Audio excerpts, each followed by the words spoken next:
कहते हैं दिल्ली दिल बरों की है, दिल जलों की है। कहते तो ये भी हैं कि दिल्ली दिल फरेबों की भी है। और लकी यानी कि लक्ष्मण लाल अग्रवाल में ये सारे गुण मौजूद थे। लोग उसकी शक्ल को देखकर ही कह देते थे, अबे दिल्ली से हो क्या।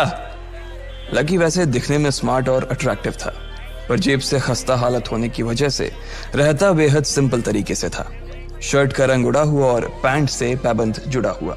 कहने को तो उसकी उम्र के लड़के दिल्ली की सड़कों पर रात को मोटर बाइक दौड़ाते थे, लेकिन लकी उर्फ लक्ष्मण लाल अग्रवाल सिर्फ कमरे से कॉलेज में पढ़ाई और गर्लफ्रेंड डिंपल के साथ थोड़ा वक्त बिताना, फिर कॉलेज से दुकान, दुकान से जब होम डिलीवरी आए तो वहां, और फिर घर चला जाता था। हाँ, कभी कभी जब वो किसी लड़के को खाली सड़क पर मोटर बाइक दंदनाते हुए देखता तो कहता, एक दिन अपना टाइम भी आएगा जब मैं चश्मा लगाकर बैठूंगा और पीछे डिंपल को बैठाऊंगा।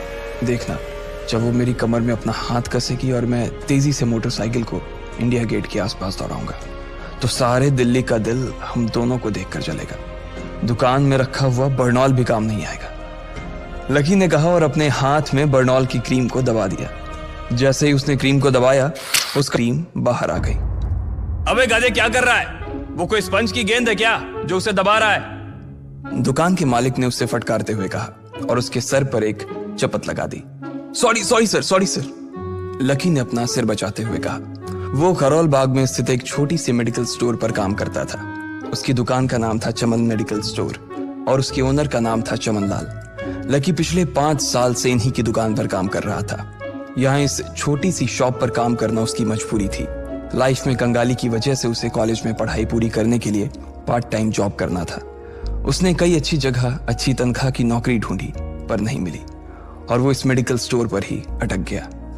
गधे, अब इसके पैसे क्या तेरा बाप भरेगा? कटेगा। इसका पैसा भी तेरी तनख्वाह से कटेगा और एमआरपी से डबल रेट में कटेगा। चमन ने अपने दांतों को किचमिचाते हुए कहा। गुस्से की वजह से उसकी नाक फूल गई थी और लकी की सांसें। उसने घबराते हुए ओनर से पूछा, एमआरपी से डबल क्यों सर जी?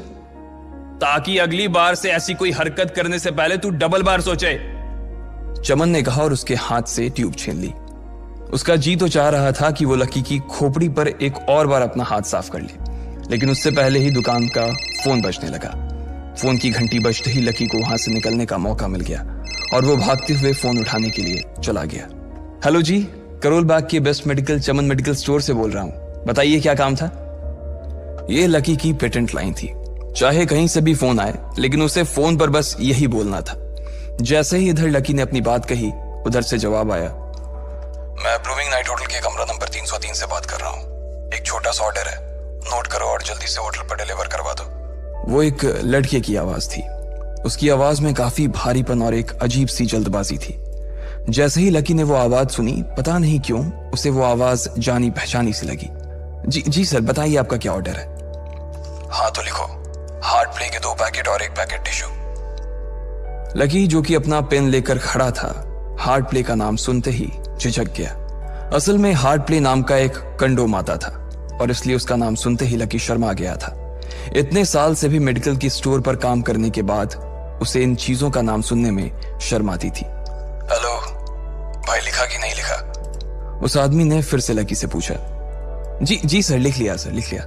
लकी ने खिसिया कर हंसते हुए कहा। लिख लिया तो फिर लेकर निकल, उस लड़के ने कहा। उसकी आवाज सुनकर ना जाने ऐसा क्यों लग रहा था कि वो बहुत बड़ा आदमी था। जी सर, मैं सर, लेकिन सर बाहर तो बारिश हो रही है, लकी ने कहा। उसने देखा कि बाहर बहुत तेज बारिश हो रही थी। उनकी दुकान के सामने पानी भर गया था और तेज हवाओं की वजह से चमन मेडिकल स्टोर का बोर्ड भी गिर गया था।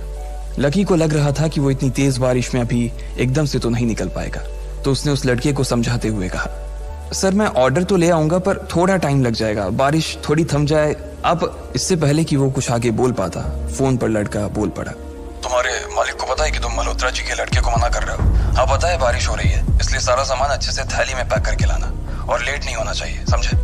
उस लड़के ने कहा और इससे पहले कि लकी आगे कुछ कह पाता, उसने फोन काट दिया। उधर से लकी के दुकान का ओनर उसे घूर कर देखा जा रहा था।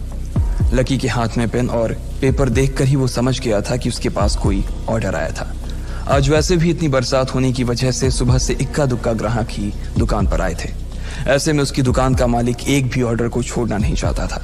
वो लकी को देख रहा था और लकी बारिश की ओर देख रहा था। बारिश का बहाना नहीं चलेगा, जाना पड़ेगा, चमनलाल ने कहा। मैं बहाना नहीं कर रहा सर, थोड़ी बारिश धीमी हो जाए तो मैं चला जाऊंगा। अभी आप खुद ही देखिए कितनी तेज बारिश है। वो पता नहीं कोई मिस्टर मल्होत्रा का कोई बेटा कुछ ज्यादा ही जल्दी में था। मैं साइकिल से तो पहुंच नहीं पाऊंगा इतनी जल्दी। लकी ने उनकी ओर देखते हुए कहा। क्या कहा? मिस्टर मल्होत्रा जी का बेटा?